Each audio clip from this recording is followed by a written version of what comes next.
Hello everyone Odisha exam academy को आपण मानकु स्वागत।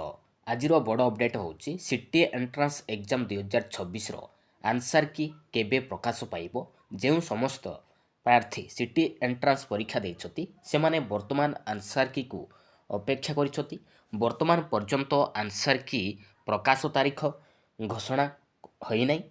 तेबे पूर्व वर्षर प्रक्रिया को देखिले साधारणतः परीक्षा शेष हेबार किछि दिन मध्यरे प्रोविजनाल आंसर की प्रकाश करा जाइଥାଏ।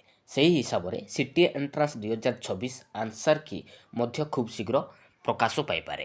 ତ ଆନ୍ସର୍ କି ଆସିଗଲା ପରେ ଆପଣମାନେ ନିଜର ସଠିକ୍ ଉତ୍ତର ମେଳ କରିପାରିବେ, ଆନୁମାନିକ ମାର୍କ ହିସାବ କରିପାରିବେ ଏବଂ ଯଦି କୌଣସି ଉତ୍ତର ଭୁଲ ଥାଏ ତେବେ ଆପତ୍ତି ଦାଖଲ କରିବାର ସୁଯୋଗ ମଧ୍ୟ ମିଳିପାରେ। ତେଣୁ ମୋର ଅନୁରୋଧ ଆପଣମାନେ ସାମ୍ସ ଓଡ଼ିଶାର ଅଫିସିଆଲ ୱେବସାଇଟ୍କୁ ନିୟମିତ ଭାବେ ଚେକ୍ କରନ୍ତୁ। आंसर की प्रकाश हेबा मात्रे आमे आपण मानकु तुरंत अपडेट देबु। तो भिडियोटी भल लगी लाइक करंतु, शेयर करंतु एवं चैनल को सब्सक्राइब रखंतु। Thank you.